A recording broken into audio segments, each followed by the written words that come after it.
Welcome back to ScreenCrush. I'm Ryan Airy, and we are here to talk about Moon Knight. In a second, I'm going to be joined by two of the best, Matt Singer and Rachel Leishman. But first, I want to personally talk about how much I loved Episode 5. It was the best of the show, despite barely featuring the titular character. Now, there is this trend in Marvel Disney Plus shows where the penultimate installment is used for introspection. Wanda re-examines her past with Agatha, acting as a therapist. I can't do this anymore. Come on, Wanda. You're on the precipice. You are right there. Sam reconciles the legacy of Captain America with America's relationship to race. They erase me, my history. But they've been doing that for 500 years. Loki literally speaks to himself. Because we, my friends, have but one part to play. The god of outcasts. And Clint wore his old ronin suit to confront his old sins. It makes sense. In the hero's journey, the hero always has to reach a bit of self-actualization before crossing the final threshold and being granted a reward. Episode 5 did all of this with Stephen learning about his true nature. You made me up. But also Mark facing his past and having his own therapeutic breakthrough. You were just a child. It wasn't your fault.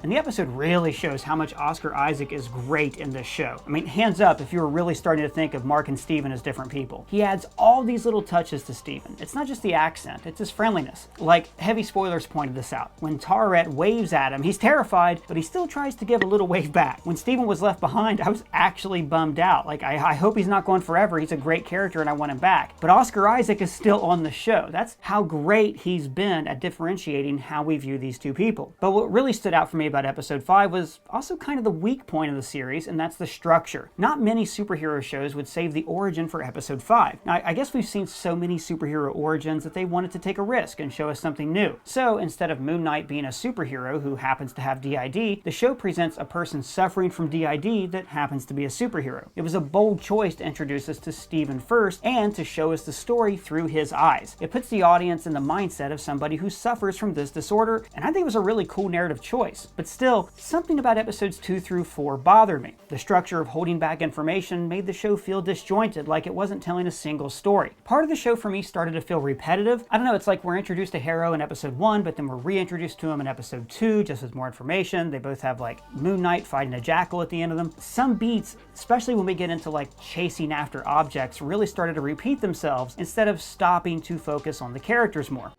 Mark's trying to protect you from Khonshu. That's why he's been pushing you away.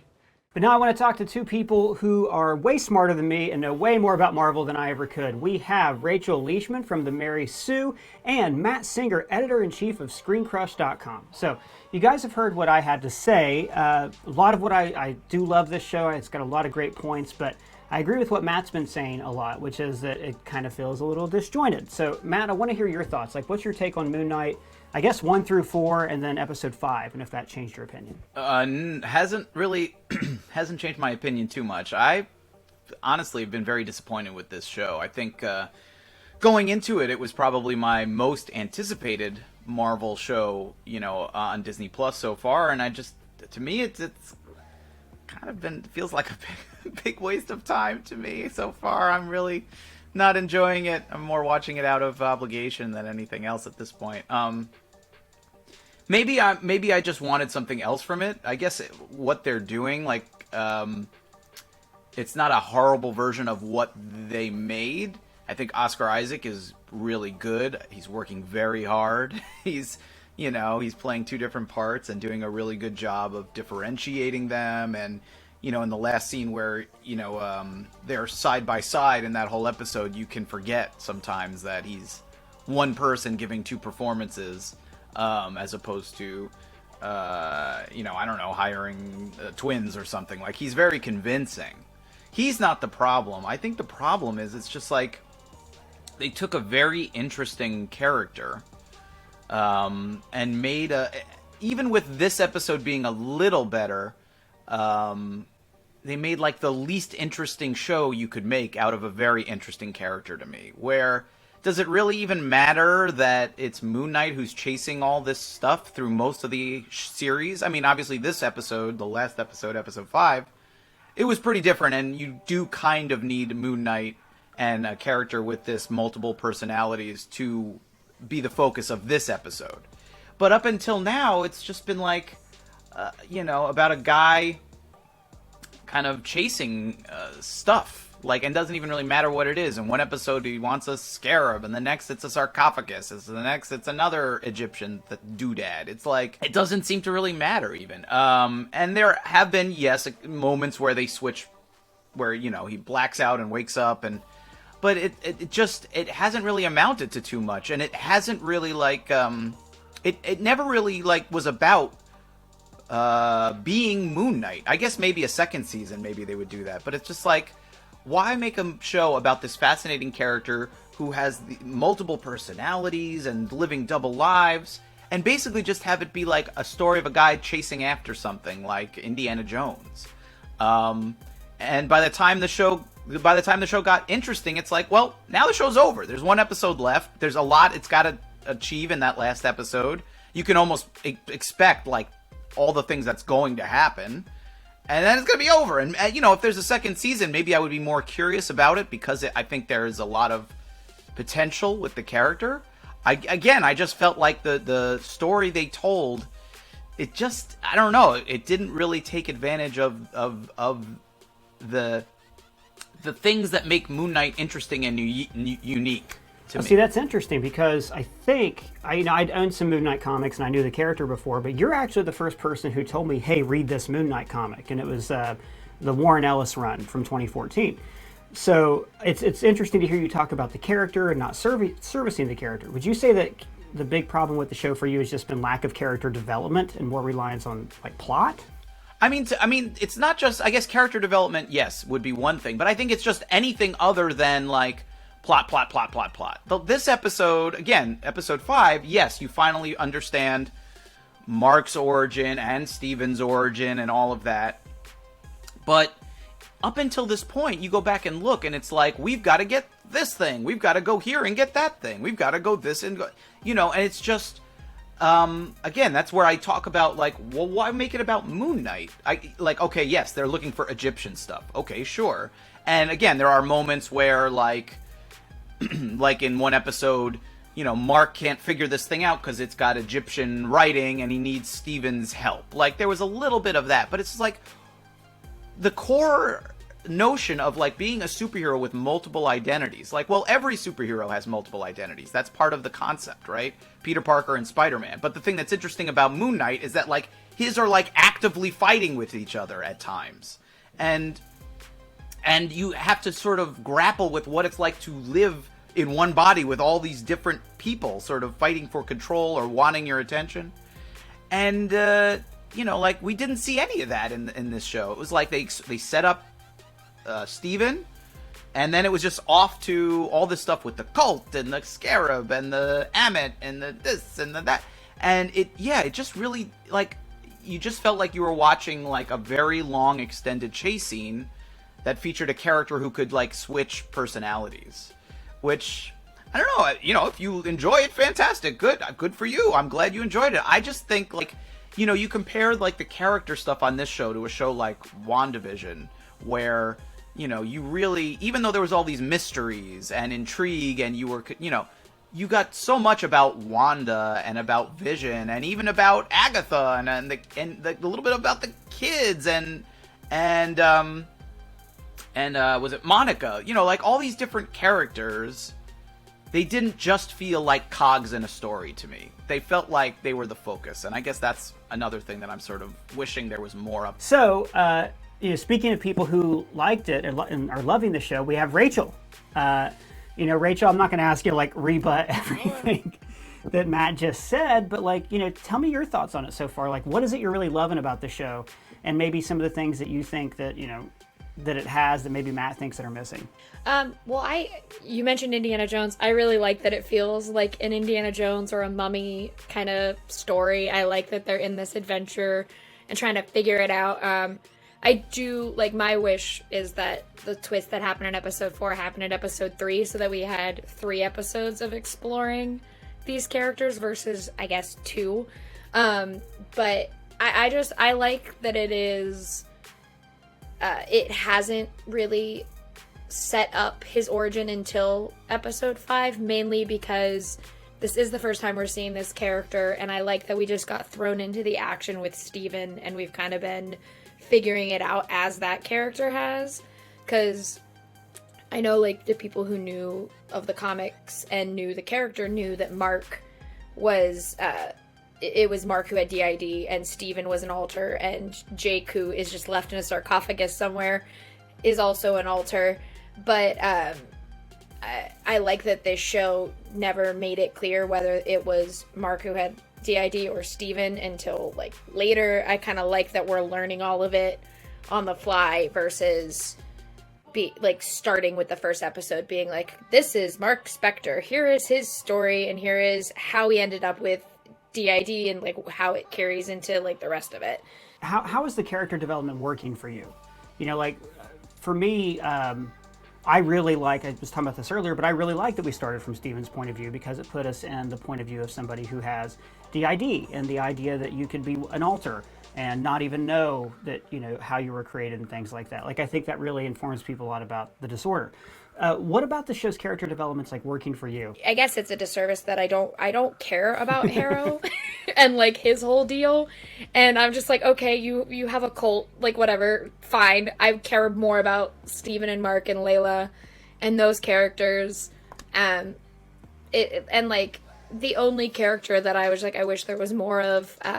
There unfortunately can't be, because Gaspard was playing him, but I think the show as a whole, like, the characters I care about, I really care about, and I think that is a testament to that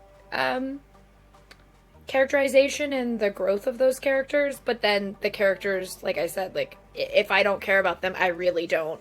And it's, Harrow has had the same kind of beats the entire time, which I guess is his deal, so fine. But yeah, like, it is sort of one of those things where it's like, other than Layla, Mark, and Steven, I don't there's care really about no one anyone else. There's not many other people no one else in on the show.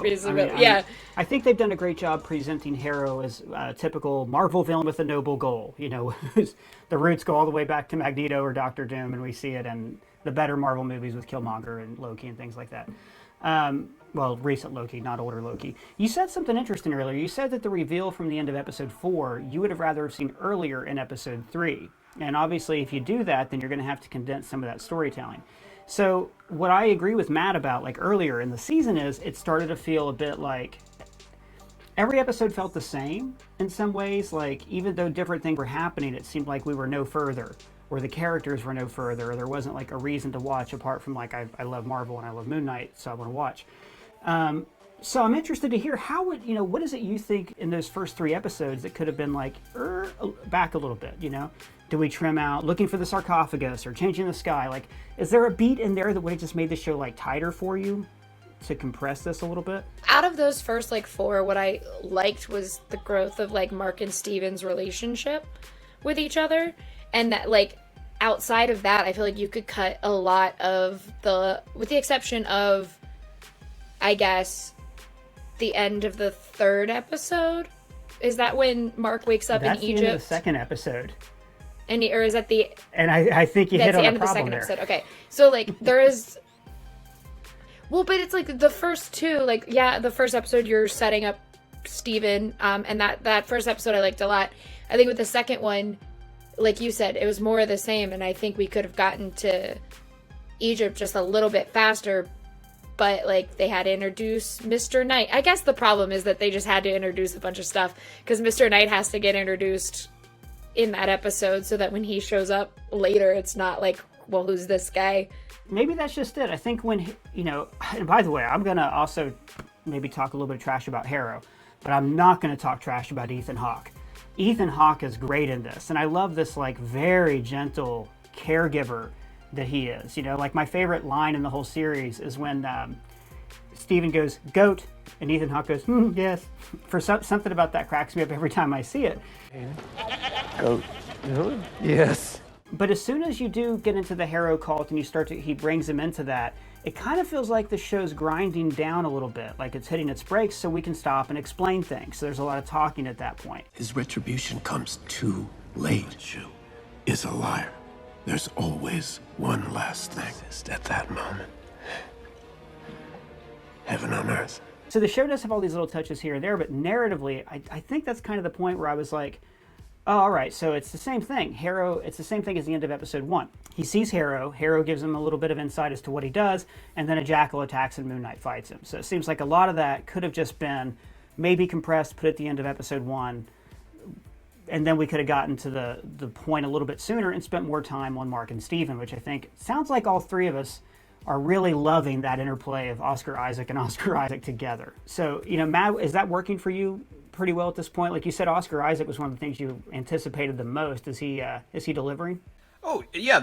My problems with the show have very little or nothing to do with Oscar Isaac. I mean, I think he's doing everything they're asking him to do and more. I mean, like I said earlier, he makes these two characters seem very real. And, the end of episode 5 when Steven dies or whatever.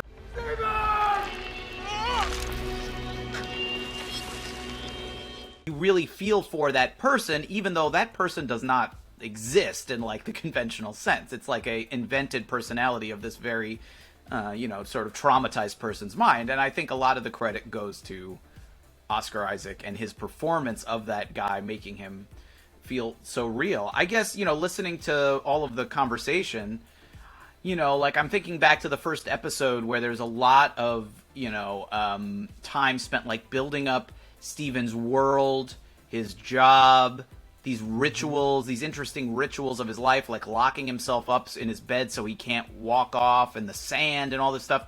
And then what ultimately comes of that is basically nothing. Like, we're long gone from that museum. We don't see him trying to live with this weird condition at all after maybe episode 1.5, basically. It's just all of this running around chasing stuff that, like, who cares about any of it? Like, it just doesn't matter. So I think, hearing more talk about the things that are good about the show, and I do like some things about it, it just sort of, it almost makes me wish that there was, again, more of it in the show and less of some of this other stuff that they crammed in there and just kind of rehashed over and over. And I do agree that, the villain is just kind of, he's fine. And Ethan Hawke is also an excellent actor. And I actually think he's even better playing the Doctor in those scenes because he's able to sort of be, feel, he's like credible as this caring doctor, but he's also credible as like having all of this menace that he might actually be trying,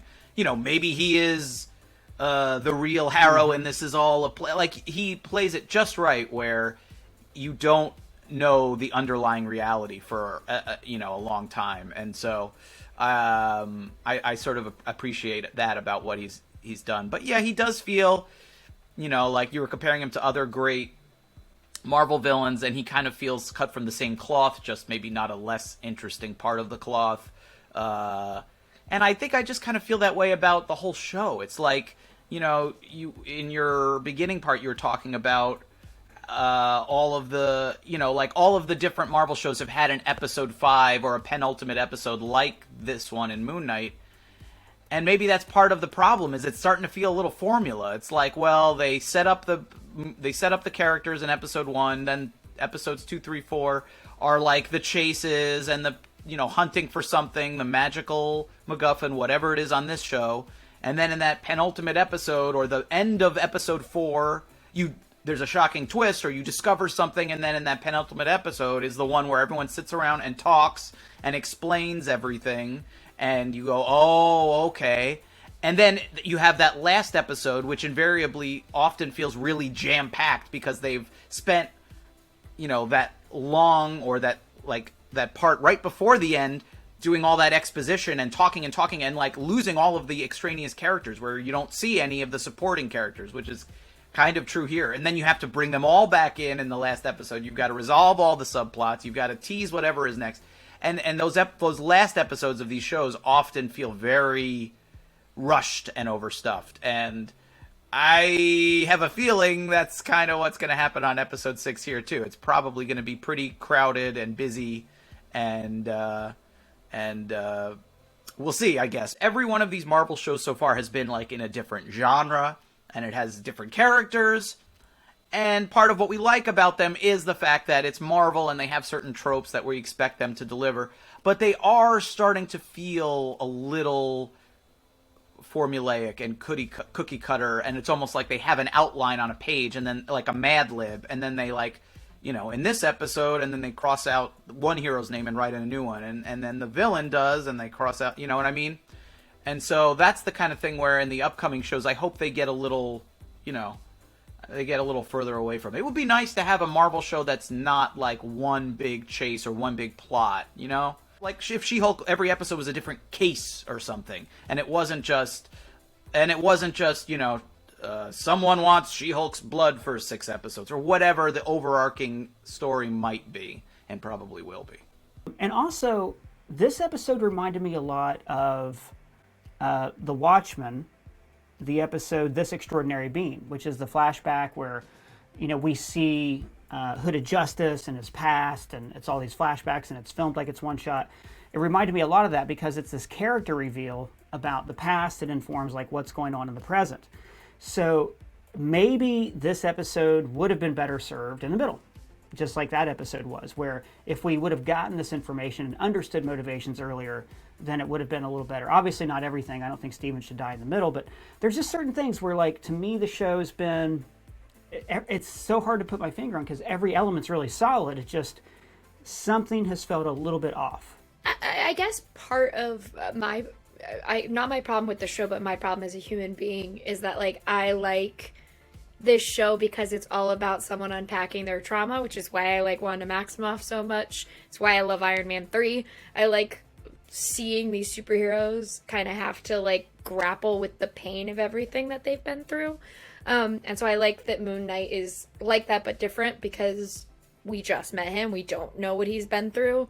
And so the whole time we just watched this man clearly struggling until, like, this last episode when we understood where it came from. And so, like, for me, I think I was destined to kind of like it just because I love looking at characters like that. And I did like that this felt like the penultimate episode of WandaVision, where it was like, let's just go on a trauma tour, and I'm going to show you everything that made you into this, like, very upset human being who needs help. You were just a child. It wasn't your fault. I wasn't prepared how much I was going to love, like, him hugging Steven in that one episode where they were just like, I'm so happy that you're alive. And I was like, this is not concerning to either of them in that moment, that they are hugging a person, like an altar in their head that they are well aware is not a physical being. And they were just like, I don't care. I'm just so excited you're alive. So I do think, so where do you think the show is really succeeding in developing that dynamic between them? Because they do have an arc, like it starts off as, who the hell are you? What are you doing to my body?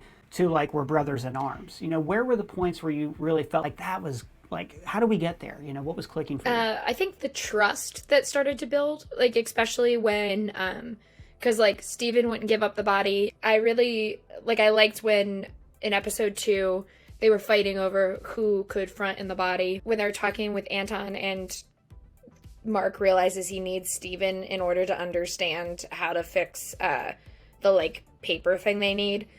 All right, Steven. You want to talk to me? Talk to me. What now? What now?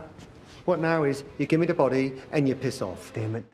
And from that on, when they started to, like, trust each other to be like, okay, like, you have to take over the body now. I can't do this, and back and forth, was when the change really worked for me, because it was clear that they were starting to understand they had to, like, share and trust one another versus just fighting for dominance back and forth. All right.